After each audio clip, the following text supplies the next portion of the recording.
በአወዛጋቢው የካሽሚር ግዛት በተከሰተ የሽብር ጥቃት 26 የሚደርሱ ጎብኚዎች ከተገደሉ በኋላ ያገረሸው የህንድና ፓኪስታን ግጭት ወደ ቀጥታ ጥቃት ልውውጥ ተሸጋግሯል። ሁለቱ የረጅም ዓመታት ባላንጣ ጎረቤት ሀገራት ለጸብ ቅርብ የሆኑ ናቸው በሚል የሚገለጹ ቢሆንም በቅርብ ዓመታት ውስጥ ግን በመሰል ግጭት ውስጥ አልታዩም ነበር።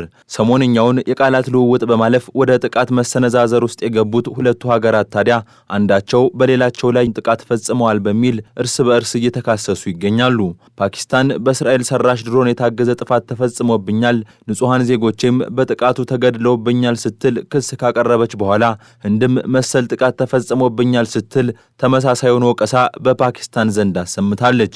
የካሽሚር ግዛት አካል በሆነችው ጃሙ ከተማ እንዲሁም በፑንጃብ ግዛት ላይ መነሻቸውን ከፓኪስታን ያደረጉ ጥቃቶች መፈጸማቸውን የህንድ ጦር ቃል አቀባይ ነግረውኛል ሲልም ሲኤንኤን ዘግቧል። በጥቃቱም ወታደራዊ ይዞታዎች ኢላማ መደረጋቸው ነው የተነገረው። የዜና ምንጩ ከጋዜጠኞችና ከአካባቢዎቹ ነዋሪዎች አረጋግጫለሁ እንዳለውም በሁለቱም አካባቢዎች ከፍተኛ የፍንዳታ ድምፅ ተሰምቷል። የህንድ የአየር መከላከያ ስርዓት ለጥቃቶቹ ምላሽ መስጠቱም ተዘግቧል። ፓኪስታን በበኩሏ ፈጽመዋለች የተባለውን ጥቃት ያስተባበለች ሲሆን ሁለቱ ሀገራት በሚዋሰኑባቸው የካሽሚር ግዛት አካባቢዎች ላይ ሲንቀሳቀሱ ነበር ያለቻቸውን ከ40 እስከ 50 የሚደርሱ የህንድ ወታደሮችን መግደሏን ይፋ አድርጋለች። የሀገሪቱ የመረጃ ሚኒስቴር ይፋ ያደረገው ይህ የወታደሮች ቁጥር ግን በገለልተኛ አካልም ይሁን በህንድ በኩል ማረጋገጫ አልተገኘበትም። ህንድ በቱሪስቶች ላይ ለተሰነዘረው ጥቃት ምላሽ ሰጥቼበታለሁ ያለችውና ረቡዕ ምሽት ፓኪስታንን በድሮን በደበደበችበት ጥቃት የሟቾች ቁጥር 3 ደርሷል በሚል ሲዘገብ የፓኪስታን መከላከያ ኃይል 29 እስራኤል ሰራሽ ድሮኖችን መትቶ መጣሉን ነው ያስታወቀው። የሁለቱ ሀገራት አምባሳደሮች ከመገናኛ ብዙሃን ጋር ባደረጉት ቆይታም አንዳቸው የሌላቸውን ሀገር ግጭቱን እያስፋፉ ነው በሚል ከሰዋል።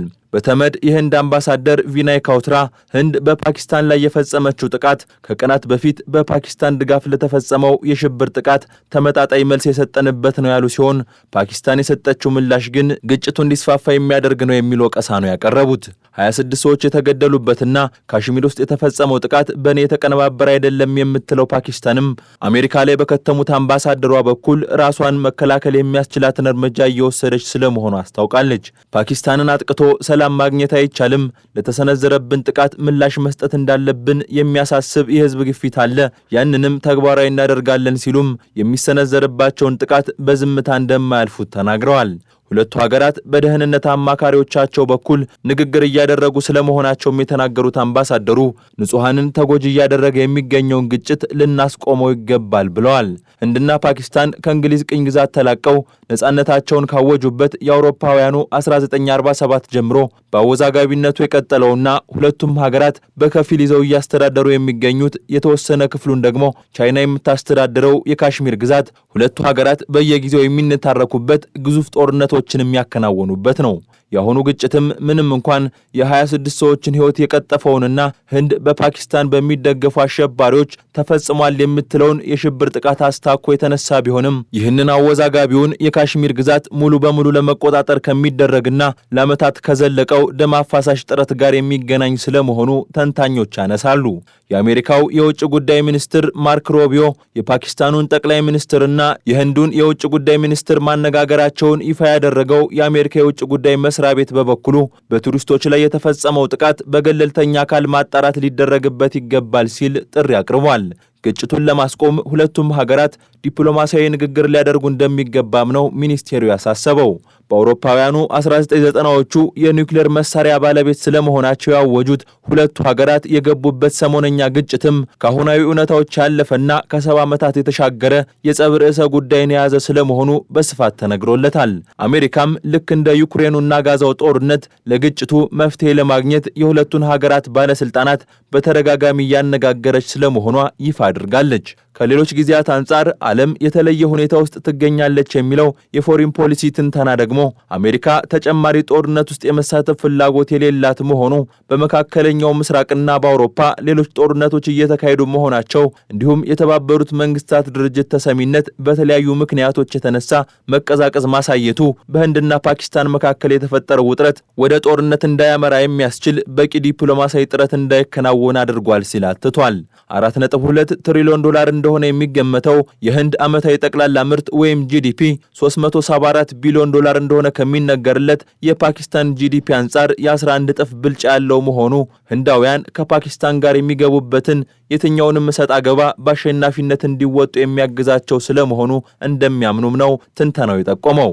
ከጥቅምት 7ቱ ጥቃት በኋላ እስራኤል በሐማስ ላይ እየወሰደች ያለችው እርምጃ ያለበቂ ሃይባይ መቀጠሉም ህንድ ከሽብር ጋር በተያያዘ እርምጃዎችን እንድትወስድ የገፋፋ ጉዳይ ስለመሆኑም ተመላክቷል። ግሎባል ፋየር ፓወር ይፋ ባደረገው መረጃ መሰረት ህንድ በዓለም አራተኛዋ ከፍተኛ ወታደራዊ አቅም ያላት ሀገር ናት። ጎረቤቷ ፓኪስታን በአንጻሩ በ12ኛ ደረጃ ላይ ተቀምጣለች። ህንድ በአውሮፓውያኑ 2024 የጠቅላላ የሀገር ውስጥ ምርቷን 2.3 በመቶ የሚሸፍን $86 ቢሊዮን ለወታደራዊ ወጪዎች እንዳዋለች የጠቆመው ዓለም አቀፉ የሰላም ጥናት ኢንስቲትዩት ደግሞ በተመሳሳይ ዓመት ፓኪስታን ለወታደራዊ ወጪዎች ያዋለችው $10.2 ቢሊዮን የጂዲፒዋን 2.7 በመቶ የሚሸፍን ነው ብሏል።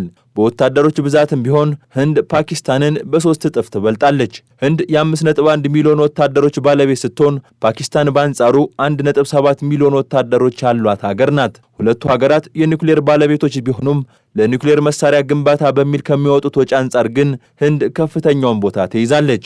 ምንም እንኳን ህንድ በወታደራዊ አቅሟ ከፓኪስታን የተሻለች ስለመሆኗ ቁጥሮች ቢያስረዱም ያሏት መሳሪያዎች አሮጌ ናቸው የሚል ወቀሳ በራሷ ምክር ቤት ሳይቀር ይቀርብባታል።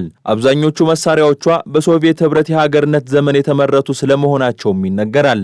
ይህንን ሁኔታ ለመቀየርም ይመስላል ባለፉት 4 ዓመታት በመሳሪያ ግዢ ህንድ የምትበለጠው በአንዲት ሀገር ብቻ ነው። ይቺ ሀገርም ከሩሲያ ጋር ውጊያ ላይ የምትገኘው ዩክሬን ናት። የህንድ 36 በመቶ የመሳሪያ ግዢ ከሩሲያ ቢሆንም አሜሪካ፣ እስራኤልና ፈረንሳይም ቀላል የማይባል ድርሻ አላቸው። ፓኪስታን በበኩሏ ባለፉት 4 ዓመታት ውስጥ የመሳሪያ ግዢ መጠኗ በ61 በመቶ ስለማደጉ የሚነገርላት ስትሆን 81 በመቶ የሚሆነውን መሳሪያ የገዛችው ከቻይና ነው። ቻይና ለፓኪስታን ከምትሸጠው የጦር መሳሪያ ባሻገርም ከኒውክሌር መሳሪያ ጋር የተገናኘ ቴክኒካዊ ድጋፍ የምትቸር ስለመሆኗ ይነገራል። ይህም በሀገራቱ መካከል ያለውን የኃይል አስተላለፍ በተወሰነ መልኩ ያሳያል በሚል በተንታኞች ዘንድ በስፋት ይነሳል። ሁለቱም ሀገራት በአውደ ውጊያ የሚያገኙትን ውጤት ለህዝባቸው እንደ ድል ያቀርቡታል የሚለው የፎሪን ፖሊሲ ትንተና ሀገራቱ አገኘነው የሚሉትን ድል በማጉላት ላይ መጠመዳቸው አይቀሬ ነው ብሏል። ለዚህም ረቡዕ ዕለት ህንድ በፈጸመችው የአየር ጥቃት ለሽብር ዓላማ የሚውሉ ወታደራዊ ኢላማዎችን መትቻለሁ የሚል ዘገባዎችን ስታሰራጭ፣ ፓኪስታን በበኩሏ በጥቃቱ የተሳተፉ ድሮኖችንና 5 ተዋጊ ጀቶችን መትቻለሁ የሚለውን ዘገባ ማጉላቷን እንደ ማስረጃ አቅርቧል። ከእንግሊዝ ቅኝ ግዛት በኋላ ህንድና ፓኪስታን ሉዓላዊነታቸውን ሲያስከብሩ ካሽሚር ግዛት ግን በሁለቱ መሃል አወዛጋቢ ሆና ቆይታለች። ሁለቱ ሀገራት ግዛቷን ሙሉ ለሙሉ ለመቆጣጠር የሚያደርጉት ጥረት በርካታ ግጭቶችን እየፈጠረ ሲቀጥል፣ ከካሽሚር ጋር በተያያዘ ሁለቱ ሀገራት ዓለም አቀፍ እውቅና ያለው ድንበር እንደሌላቸውም ይነገራል። ካሽሚር የሂማሊያ በበረዶ የተሸፈነ ተራራን፣ ጥርት ያሉ ሐይቆችና ውብ የመስፈሪያ ቦታዎችን የያዘች ግዛት መሆኗም ሁለቱ ሀገራት በብዛት እንዲወዛገቡባት የሚያደርግ ስለመሆኑ በስፋት ይነሳል።